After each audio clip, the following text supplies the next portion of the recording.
सूर्या हांसदा जी का इनकाउंटर जो है वो फर्जी है। हम कहीं डरेंगे किसी से? हम क्यों डरेंगे? आप इसको समझिए। किसी का नाम प्रत्यक्ष से कानूनन हम लोग नहीं ले सकते, जांच का विषय होता है। सामाजिक कार्यकर्ता सूर्या हांसदा की जिस तरह से इनकाउंटर कर मारा गया है, कहीं ना कहीं बड़ी साजिश है और कहीं ना कहीं ये अंगुली उठाती है सरकार के काम पर। 11 तारीख की ये घटना है। 12 तारीख को एफआईआर होता है, जिसका सूचक जो है थाना प्रभारी बुआरी जोर बनता है। 12 तारीख को थाना प्रभारी बुआरी जोर बनता है। कोई इंडिपेंडेंट कोई व्यक्ति या कोई संस्था या कोई व्यक्ति नहीं कहता है, थाना प्रभारी उसका सूचक। और उसी थाना क्षेत्र में इनकाउंटर तो व्यक्ति जो इसको फर्जी इनकाउंटर बोल रहे थे, आज किस बिल पे छुपे हुए ये बताइए। एक भी वारंट सूर्या हांसदा पे नहीं था, बिना वारंट के पुलिस ने उसको पकड़ा है। वहां पे डीएसपी थे, वहां पे थाना प्रभारी थे, सब ने मिलके वहां पे फर्जी जो इनकाउंटर किया है। सरकार को अब बताना चाहिए कि सरकार के किस नुमाइंदे के जो है इशारे पे ये काम हुआ। अब सरकार को ये बताना चाहिए। और आज अर्जुन मुंडा जी जो यहाँ आए, उन्होंने साफ स्पष्ट किया कि राज्य सरकार को पहला मौका हम देते हैं। यदि राज्य सरकार ठीक से कार्रवाई नहीं करेगी तो आने वाले समय में इसको केंद्र टेकअप करेगी। इसीलिए मैंने कहा निष्पक्ष तरीके से जांच हो, स्वतंत्र एजेंसी और राज्य के एजेंसी पर यहाँ के किसी भी लोगों को किसी को विश्वास नहीं।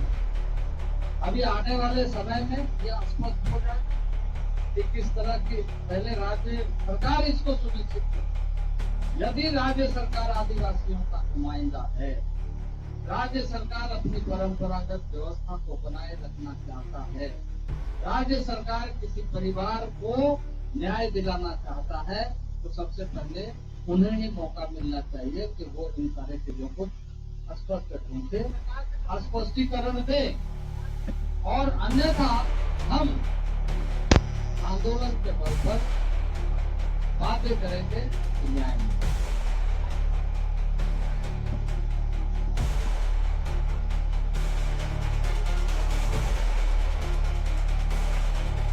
राजनीति किसी की जान जा रही है, उसको राजनीति, किसी की जान जा रही है उसको राजनीति। इस बारे में मैं टिप्पणी नहीं करूंगा क्योंकि मैं राजनीति में नहीं आया। मैं उनके परिवार को, माता जी को, जिला पुलिस सदस्य रहे, उनकी वाइफ से, और यहाँ पर इस तरह का कोई बात नहीं कहेंगे। और हाँ, इनको न्याय मिले इसको जरूर।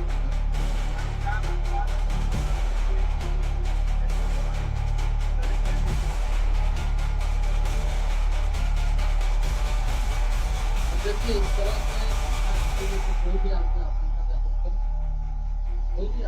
आम आदमी जो बात कर रहे हैं तो वो कांप रहे हैं। एसपी साहब बगल में अशोक प्रियदर्शी बैठे थे, उनको जबरदस्ती एसआईटी का बता दिए कि भाई इनके नेतृत्व में सब हुआ, जबकि वो कहीं थे भी नहीं। तो उससे तो लगता है कि कुछ ना कुछ गड़बड़ हुआ है और बहुत आनन फानन में चीजों को छुपाने की कोशिश की गई। इन सबके बीच एक महत्वपूर्ण सवाल है, इन बच्चों का क्या दोष था? आप किसी भी बच्चे से पूछे, उनको नहीं पता है सीबीआई जांच से क्या होगा। उन बच्चों को नहीं पता है कि जांच से क्या होगा। एक बच्चे से मैंने पूछा, उसने कहा कि क्यों मार दिया उसको, किसको? तो नेता को।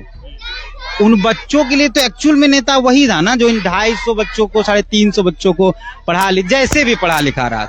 राज्य की सरकार, एक बच्चा अंग्रेजी में पूछा क्या नाम, हम पूछे उसको क्या नाम है तुम्हारा, तो वो अपना नाम अंग्रेजी में बताया। झारखंड की सरकार को ये सोचना चाहिए कि आपके सरकारी स्कूल में पढ़ने वाला बच्चा भी अंग्रेजी नहीं बोल पा रहा, और इन बच्चों को सूर्या हांसदा तैयार करा था। जो भी था उसे कोई फर्क नहीं पड़ता। गलत हुआ है, गलत आदमी को गलत तरीके से मार दिया। सरकार की तरफ से अभी तक कोई बयान नहीं आया। यहाँ से 4 मंत्री हैं, यहाँ से मुख्यमंत्री हैं संथाल परगना से, सारे मौन हैं।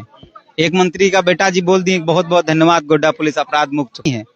भाई आप नेतागिरी करेंगे, पुलिस एफआईआर करबे करेगी। गुरुजी जो आज हमारे बीच नहीं है, उनको तो शूट एंड साइट का ऑर्डर दिया गया था, लग रहा है आंदोलन के समय, कि एकदम गोली मार देना है देखते। तो किसी व्यक्ति पर पुलिस एफआईआर कर रही है और हम ये मान ले बिना जांच के आधार पर कि वो सही है, तो वो नहीं हो सकता। एक भी मंत्री, दीपिका जी यहीं से है, इस राज्य के सबसे विद्वान मंत्री इरफान अंसारी इधर संथाल परगना से हैं, हफीजुल हसन इसी संथाल परगना से हैं, संजय यादव इसी संथाल परगना से, मुख्यमंत्री इसी संथाल परगना, किसी ने एक शब्द नहीं बात की। मैं एक बहुत बड़ी बात बोलना चाहता हूँ, ये है कि एक गुरुजी दिसम गुरु के श्राद्ध क्रम में पूरा सिस्टम लगा हुआ है, और एक सूर्या हांसदा का श्राद्ध क्रम पूरे सिस्टम ने कर दिया। दोनों जब किसान थाली है और दोनों दिसम गुरु ही हैं। सूर्या हांसदा भी वही काम कर रहे थे जो गुरुजी का सपना था, अलग अलग